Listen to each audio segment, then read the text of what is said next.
A very good morning to everyone tuning in. This is the Talk of the Town, and this morning, bringing you the Talk of the Town, I am Jayamal Ratnayaka for the Newsfirst team.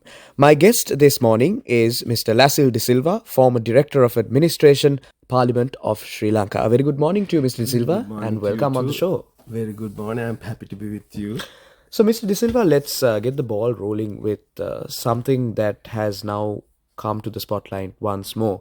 Successive governments have been abusing the law of the land, the supreme law of the land, which is the constitution, to suit their whims and fancies, Mr. De Silva. But at the same time, do you believe that the constitution that we are following right now is outdated and Sri Lanka requires a new and updated social code? Actually, I would say, as you correctly stated, our constitution has been amended so many times. And actually, that's not for the benefit of the people. I would say this way, what is a constitution? In my view, constitution is a kind of a norm-setting document, right? It lays down the powers of the, say, institutions which has been created by the constitution, and it sets down the powers of those individuals, limits all that, right? So unfortunate situation is, as you correctly said, why was this constitutional crisis, and why did the Supreme Court have to say it was unconstitutional, right? Now look at what happened during the last couple of weeks. Basically, there are excellent decisions given by the judiciary.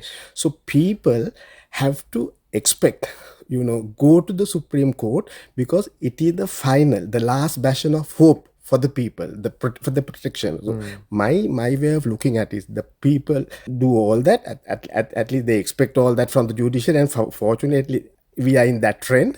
But the most important thing is the public officers, and both even the elected officials like the politicians, actually they have no regard whatsoever. That is the biggest problem. So that is why the judiciary, I think we have to worship with all our, and tell them they are doing their duty for us, for the benefit of the people.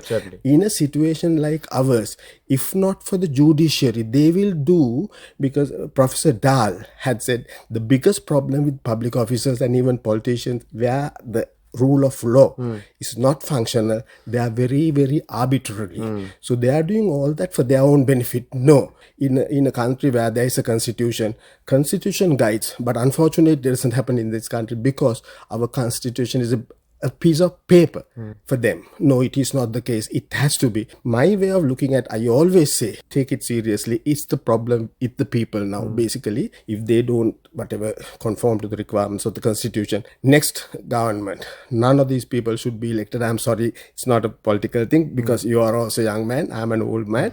I feel, right, we have to have a country where they respect the law. Actually, the last thing what I want to say, our country is governed not by law, by a group of men, for that matter. That's not the way to do it. You spoke about the people in this country having to respect the law, but we have seen many instances in Sri Lanka, Mr. De Silva, where the law has been bent to serve and to basically for the privilege of a very, very small select few. A certain elite group in Sri Lanka's society. Even very recently, we saw the human immunoglobulin case, where certain medicines were brought down with waivers of registration that have not been registered in the NMRA, and that has now created another wave of pandemonium amidst the crisis we have. So that is where a set of people have used a crisis to their advantage and are keeping the people as hostages and using them as scapegoats to benefit, Mr. De Silva. So I think it's inherent on the people also to understand what sort of policymakers and authorities they are also appointing, especially to elected positions, who will thereafter appoint officials, particularly the high officials and all exactly. So how important is it for the people to also be vigilant of who they are electing? They have to be very cautious about this. Once bitten, they say twice shy. We have not been just once or twice, or this was a country that could have been at the top in Asia,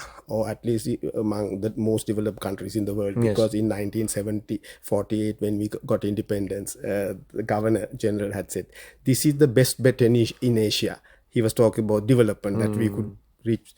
great heights. Unfortunately, it didn't happen. Look at Singapore.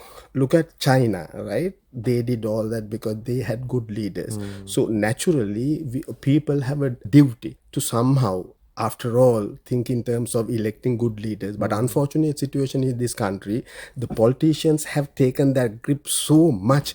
Actually, they only elect or at least nominate a gang who could sort of keep them under their control, and it had become a kind of a mobocracy or whatever you call it, so naturally the responsibility goes to them. Ask for a change, constantly question those who are in power, because ultimately they go into those positions of power from your vote. Thank you very much, Mr. Lacille De Silva, for joining me on Talk of the Town this morning. Thank you very much to everyone who tuned in. Take care and have a great day.